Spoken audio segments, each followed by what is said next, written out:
buenas tardes. Esta es la página Saco y bueno, vamos a tocar un poco de filosofía.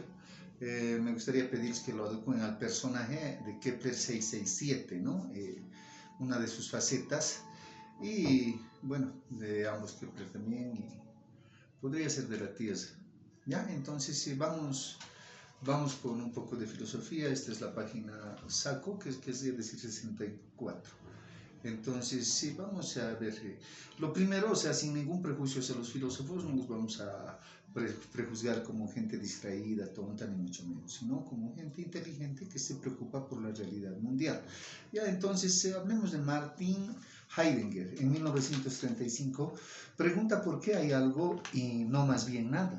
De ahí salen las preguntas definitivas, ¿no? O sea, del hombre ante el supremo ser del universo, o sea, la finitud que tiene el hombre es la causa de toda filosofía, porque la filosofía requiere un trabajo intenso que hace a la grandeza del ser finito, que su fórmula, la pregunta del por qué de lo infinito y el límite de nuestro saber, o sea, el hecho es de que nosotros sabemos que vamos a morir, pero enfrentamos esta muerte con dignidad, podría decirse, y bueno, vamos viviendo nuestra vida, porque si fuésemos inmortales, ¿qué nos preocuparía? Todo sería un constante repetir.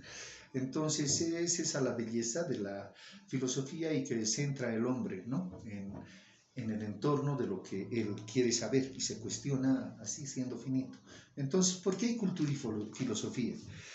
Porque el ser humano es un ser finito y tiene hambre de inmortalidad y tiene la fortaleza de afrontar su finitud con valentía y razón y razonable cordura.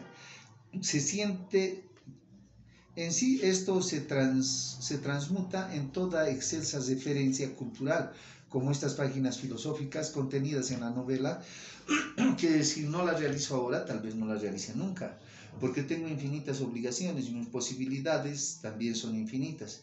Por eso rompo mis cadenas mentales y realizo transformando el medio de comunicación opresivo como un medio de liberación intelectual, filosófico y epistemológico, ¿no? Eso es lo que estaría haciendo con el celular.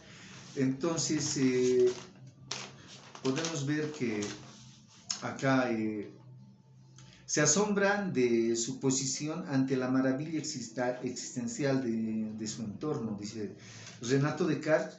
Dudo de toda la teología medieval, ya estaríamos ya entrando a Descartes, o sea, y de todo. En 1537 habían quemado a Giordano Bruno. Concluye con pienso y luego existo, equivalente a apoyar en la televisión, o sea, dejar la televisión medieval, ¿no ve? O el celular, por el que nos informamos y bueno, en ese tiempo el riesgo era que te quemen, ¿no? Es aconsejable a todo ser humano una invitación revolucionaria e intelectual negándose, o sea, con nuestra duda al mercado y todas sus ofertas, gustos y colores, ¿no? Jean-Paul Sartre, cada hombre es lo que hace de lo que hicieron con él, ¿no? Ejemplo, el lenguaje, la economía, el cine, los derechos, la política, Dios, Satanás, ustedes, yo, ¿no? O sea, todos vivimos una esclavitud llevadera, dice Descartes. Entonces, vamos a tocar en el proceso de estas páginas a Descartes, a Kant, a Hegel, a Nietzsche. En esta ocasión estaríamos con Descartes. Ya, los dioses, o sea, no hacen filosofía porque no mueren, ¿no? Nosotros conocemos lo efímero de nuestra existencia y corremos al encuentro de nuestra muerte, pero tenemos el presente y podemos pensar y razonar la realidad cultural, o sea, de su entorno, de nuestro entorno, ¿no? O puede ser pensado o interpretado, según Heidegger, como existencia intelectual colectiva, ¿ya? Entonces, o sea, tenemos la lectura, la moda, la tecnología, los sujetos, o sea, sujetos sujetados por el poder, ¿no? La filosofía pregunta, y todo el medio de la Iglesia Católica paraliza a la humanidad porque está sometida al poder político y coercitivo de la Iglesia Católica. Ya, entonces todo esto se presenta en una época en la que por un lado se descubre América, Colón va descubriendo y bueno, se van desmarcando de la opresión católica, porque sucede que el oscurantismo y la época en que la iglesia se ha adueñado del mundo, la iglesia católica, ¿no? O sea, políticamente, o Satanás entrando a esa iglesia, o sea, se adueña de todo y el mundo engañado que cree que está esperando a Dios y está esperando en su voluntad, se confunde y políticamente la iglesia verdadera se duerme y se esconde porque lo disuelve, como es una técnica propia del enemigo, ¿no? Pero bueno, entonces aquí vienen los pensadores que ya se sienten libres de pensar y que no nos van a quemar y no los van a matar, entonces ya por lo menos empieza Descartes a decir, bueno, yo pienso, luego existo, entonces la conciencia ya soy yo, o sea, empieza a separarse de Dios. Y todos estos aspectos hacen de que la filosofía vaya avanzando conforme a los años y también los sujetos representantes de cada clase social.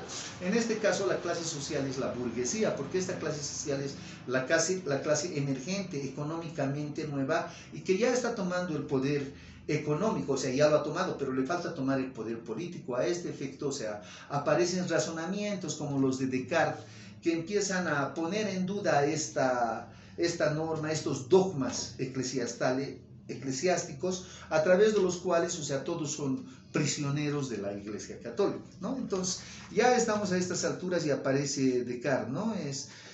Y dice de la Iglesia Católica, sometidos al poder pastoral, o sea, el confesionario, el actual G5, ¿no? O sea, luego el poder pastoral del Estado, cárceles psiquiátricas, el fútbol, o sea, cómo los va engañando, ¿no? Con el fútbol y todo ese tipo de frivolidades. Colón llega a expropiar América, esa es la realidad, ¿no? Y elimina, o sea, 70 millones de originarios americanos con distintos métodos, ¿no? La guerra bacteriológica no es ninguna novedad, los venenos que ellos han puesto. En 1637, Renato Descartes desplaza a Dios de la centralidad existencial con el hombre, cogito ergo sum, pienso, luego existo, siendo la subjetividad el subjectum, o sea, el pensamiento, el punto de partida de todo razonamiento, o sea, el pensamiento, ¿ya? Entonces, Descartes escribe el método, ¿ya? En 1637 y la Revolución Francesa se da en 1789 con la comunicación en esas épocas, estamos hablando de un término corto, así como 10 años más o menos, 50 años, equivale a 5 años por la comunicación actual, ¿no es cierto? Entonces estamos hablando más o menos de ese tiempo. Pone al hombre de la burguesía en control de la historia, la monarquía pertenece al pasado. Luis XV, la filosofía consiste en entronar a la clase de la época, ¿no? O sea, él es el que elimina a Luis XV prácticamente. Es ese pensamiento, ¿no? El pensamiento de Descartes, Renato Descartes. Subversivo, ¿por qué? Porque cuestiona el poder de la Inquisición y la Iglesia Católica desde la impunidad que le brinda Holanda, con quien, o sea, o sea, como que no contemporanizaría con Lenin, sería Siberia, ¿no? Entonces él evita eso, o sea, también quiero que se note la inteligencia de Renato Descartes, de Hegel, ¿no? En la posición en la que ellos están, ambos, o sea, tienen una vida excelente, o sea, excelente como ser humano, aparte de ser un filósofo que está dando tan grandes ideas a su tiempo, a su clase, o sea, vive excelentemente, ¿no? O sea, no, lo contrario podríamos decir de Marx y de Nietzsche, ¿no? Entonces, pero otra cosa, una casualidad o causalidad sería, ¿no? Ellos no han renegado de Dios como nosotros dos. Bueno, esos son algunos aspectos que son más de consideración teológica, ¿no? La realidad es eso. Entonces, el humanismo. Entonces nace el humanismo, ¿no? Porque el hombre es el centro de la historia, desplazando a Dios, pues parte de la subjetividad del hombre. El humanismo es una concepción que hace del hombre el punto de partida epistemológico fundamental, ¿ya? Entonces, pienso, luego existo. En la comodidad que le brinda Holanda, por eso digo, siempre él está bien, o sea, súper, o sea, no vive mal. Es un filósofo inteligente, ¿no? Concluye que todo existe porque Dios no lo engaña, introduciendo al genio maligno, que sería el que le hace percibir erróneamente, ¿no? Entonces, todo esto es lo que va diciendo Descartes, haciendo una referencia siempre a la teología que le han inculcado, de la cual él ha salido, porque ha salido de esos dogmas y logra liberarse pero él también se traiciona, ¿no? Porque cuando él dice, o sea, remite nuevamente a la teología medieval para demostrar la existencia del objeto, porque él dice que Dios es bueno, o sea, y no lo puede engañar, y para eso invéntense el genio maligno, cuando en realidad lo que él es o sea, al pensamiento, ¿no?